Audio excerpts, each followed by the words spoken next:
नमस्कार, तुम्हा सर्वांचे माझ्या चॅनलमध्ये खूप खूप स्वागत आहे. तर लवकरात लवकर आणि रसरशीत आणि चमचमीत भाजी कशी बनवायची ते आपण या रेसिपीमध्ये पाहणार आहोत. तर मी इथे 3 बटाटे घेतलेले आहेत. तर बटाटे आपल्याला अगदी स्वच्छ धुवून घ्यायचे आहेत, जेणेकरून त्या बटाट्याची माती जी आहे ती व्यवस्थित निघून गेली पाहिजे. तर बटाटे धुवून घेतल्यानंतरसुद्धा मी इथे 10 मिनटे हे बटाटे पाण्यात असे बुडत ठेवलेले आहेत. तर आपल्याला या बटाट्याची सालीसकट भाजी बनवायची आहे, त्यामुळे हे बटाटे स्वच्छ धुतले गेले पाहिजे. तर आपण आता हे बटाटे पाण्यात बुडत ठेवलेले आहेत. तर आता आपण बाकीची तयारी करून घेऊया. तर मी इथे एक कांदा बारीक चिरून घेतलेला आहे, जमेल तेवढा बारीक चिरून घ्यायचा आहे. एक टोमॅटो बारीक चिरून घेतलेला आहे आणि कोथिंबीर पण बारीक चिरून घेतलेली आहे.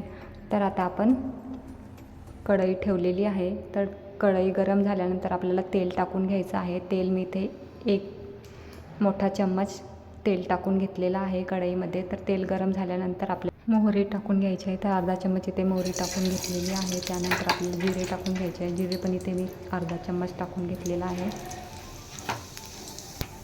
त्यानंतर कांदा टाकून घेऊया. तर कांदा आपल्याला एकदम जास्त पण लालसर करायचा नाही आहे. तर ह्या तेलामध्ये व्यवस्थित कांदा परतून घ्यायचा आहे. तर कांदा परतून झाल्यानंतर आपल्याला यामध्ये अद्रक लसूणची पेस्ट टाकून घेऊया. तर ही पेस्ट टाकल्यानंतर परत एकदा आपल्याला हलवून घ्यायचं आहे. तर यानंतर आपण टाकून घेऊया आता टोमॅटो. तर टोमॅटो जमेल तेवढा बारीक चिरून घ्यायचा आहे. तुम्ही चॉपरने पण हा टोमॅटो बारीक करून घेऊ शकता. तर टोमॅटो टाकून घेतल्यानंतर आपण व्यवस्थित मिक्स करून घेऊया. त्यानंतर आपण कढीपत्त्याची पानं टाकलेली आहेत. त्यानंतर टाकून घ्यायचे हळद, मीठ चवीप्रमाणे टाकून घ्यायचं आहे. त्यानंतर काश्मीरी लाल तिखट टाकलेलं आहे 1 चम्मच, धनिया पावडर, त्यानंतर गरम मसाला टाकून घेतलेला आहे. तर आता हे मसाले जे आहेत ते आपण व्यवस्थित मिक्स करून घेऊया.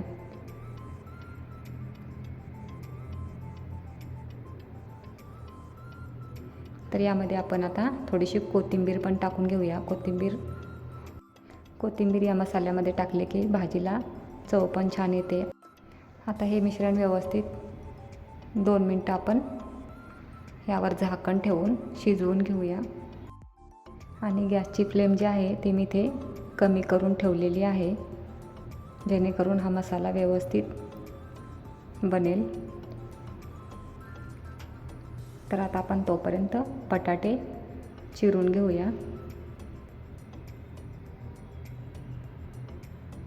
तर बटाट्याच्या फोडी ज्या आहेत त्या आपल्याला एकदम बारीक करायच्या नाही आहेत. तर बघा, अशा पद्धतीने मी बटाटा कट करून घेतलेला आहे. तर तुम्हाला हवा असेल तर तुम्ही या पद्धतीने पण बटाटा कट करू शकता. तर बघा, 2 मिनटानंतर मी हे झाकण उघडलेलं आहे. तर आता या मसाल्यामध्ये आपण ह्या बटाट्याच्या फोडी घालून घेऊया.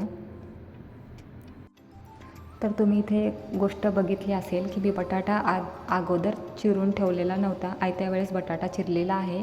कारण की बटाटा तुम्ही अगोदर चिरून ठेवला तर तो काळा पडण्याची शक्यता असते, त्यामुळे आयत्या वेळेसच आपल्याला हा बटाटा चिरून घ्यायचा आहे. तर आता हा मसाल्यामध्ये व्यवस्थित मिक्स करून घ्या. बटाटा टाकल्यानंतर बघा, मी भाजी व्यवस्थित मिक्स केलेली आहे. तर मसाला अगदी छान आपला तयार झालेला होता. तर आता यामध्ये आपण शेंगदाण्याचा कूट घालून घेणार आहोत.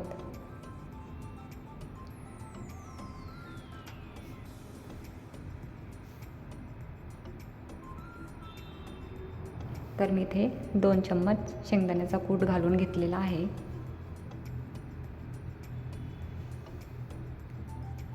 तर आता शेंगदाण्याचा कूट घालून घेतल्यानंतर परत एकदा आपण ही भाजी व्यवस्थित मिक्स करून घेऊया.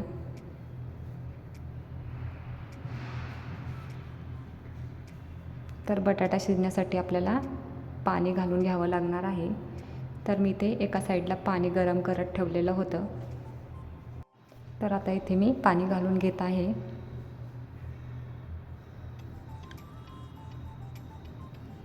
जर तुम्हाला वाटलंच तर तुम्ही परत एकदा नंतर थोडंसं पाणी ॲड करू शकता.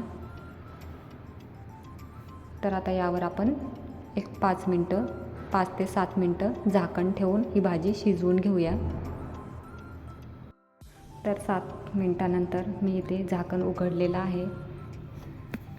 तर बघा आपली भाजी किती मस्त झालेली आहे. तर यावरनं आपण थोडीशी कोथिंबीर घालून घेऊया. कोथिंबीर घालून घेतल्यानंतर परत एकदा भाजी व्यवस्थित मिक्स करून घेऊया. जर तुम्हाला भाजीमध्ये आणखीन थोडासा रस्सा हवा असेल तर तुम्ही गरम पाणी करून परत यामध्ये घालून घेऊ शकता. तर आपला बटाटा शिजला आहे की नाही हे पण चेक करून घेऊया. तर बघा आपला बटाटा व्यवस्थित शिजलेला आहे.